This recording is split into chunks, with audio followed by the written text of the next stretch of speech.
Hi, hello. My name is Megsie, and welcome back to my channel. It has been a minute since I last recorded and uploaded a video. I have a new location. Just kidding. This is actually my parents' house.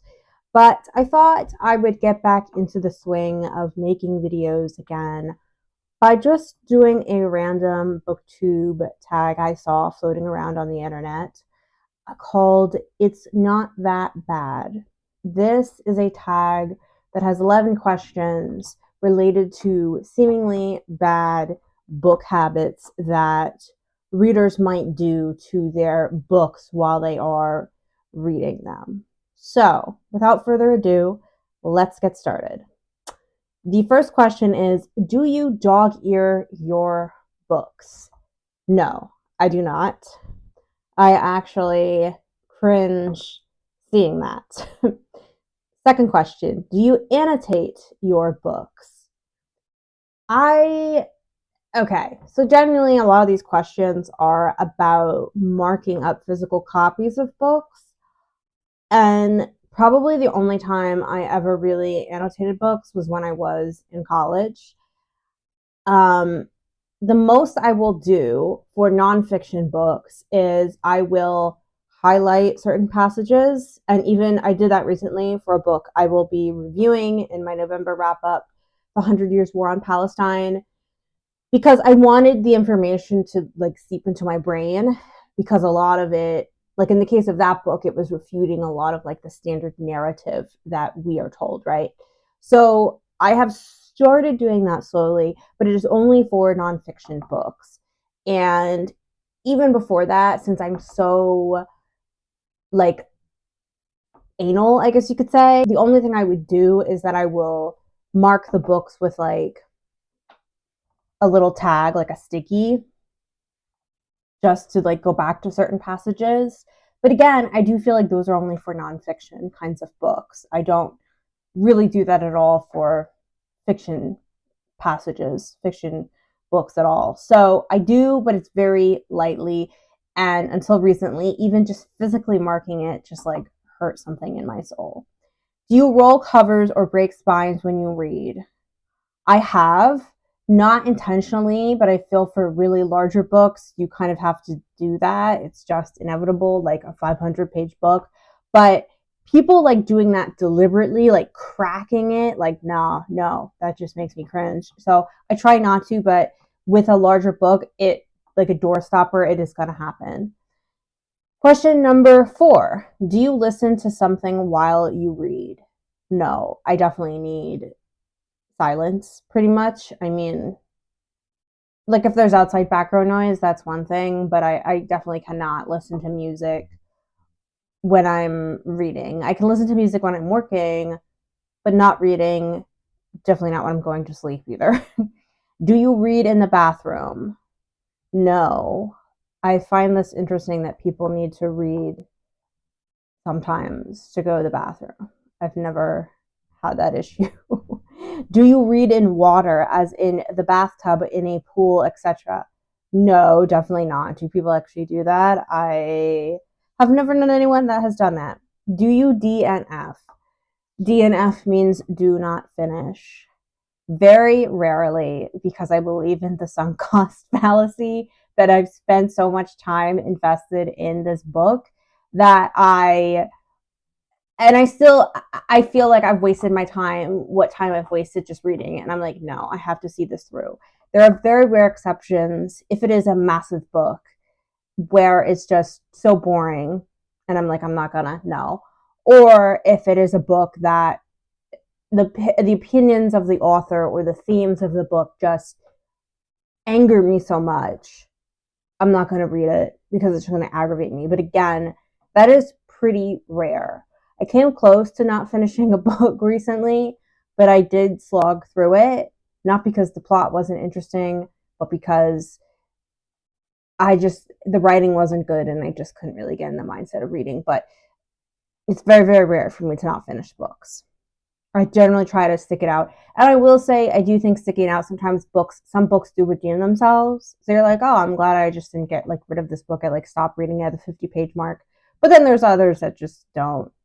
So it's kind of, you kind of have to go situation by situation. But again, the only time I do not finish, as I said, is if it is a massive text that is super boring, or if just the author's opinions or whatever themes they're trying to come across, trying to say in the book, get to readers, is just infuriates me and aggravates me to no end. Because why am I going to waste my time being aggravated? I'm already aggravated every time I read about the news. So, do you ever read ahead or skip to the end of the book? Yes, I do this. I feel like I used to do it more when I was younger.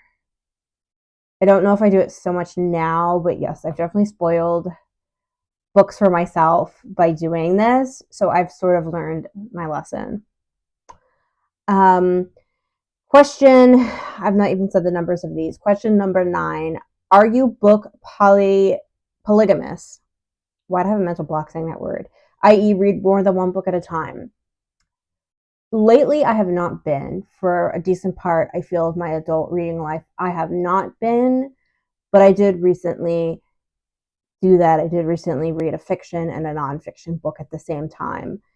Both were actually quite heavy and depressing, but I felt like the nonfiction book was especially heavy and depressing, and I wanted something to counteract that. But then the fiction book I read was obviously not very cheery and was not well written. So, but yeah, I generally try not to do that. I used to do that more frequently, and I've become more rigid, I feel, in a lot of my book habits, and I've not done that. Do you own more books than bookshelf space? Okay, well, this question actually ties into the next question about free little libraries. I used to, and I am in danger quite frequently throughout the year of that being the case.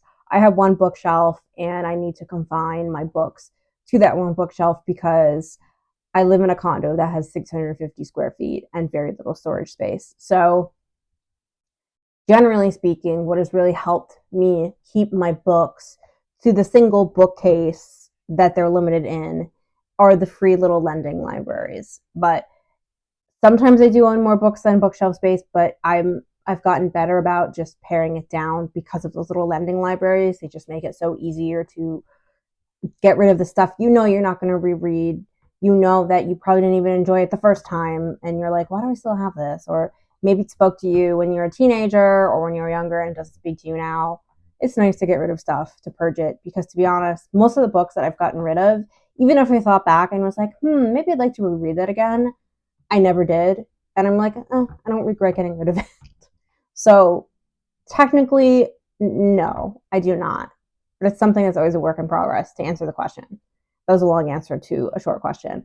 And number 11, bonus. Do you ever take a book without leaving a book at a little free library?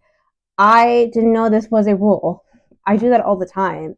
However, I tend to donate books in one giant dump to these little lending libraries. And especially the last apartment I lived in prior to where I live now, I must have purged like 25 books at once in one of these things. So I think I've done my due diligence of giving books to donate, even though I don't always like follow the rule of like, oh, take one, leave one. Like, nah, I don't. A lot of time, honestly, most of the books I pick up, the little lending library, I usually put them back in the library, or I move them to a different lending library. So yeah. But yeah, those are all of the questions about it's not that bad in terms of book habits. Yeah, I tend to still be quite meticulous with keeping my books in pretty mint condition, unless I take them to the beach. Then that's usually another story because they always somehow inevitably get wet. But yeah, I look forward to putting out more videos soon within the next coming week. I just had to take sort of a little mental health break. But yeah, this was just a fun tag to get back into the swing of things. All right, I will see you in the next one. Bye-bye.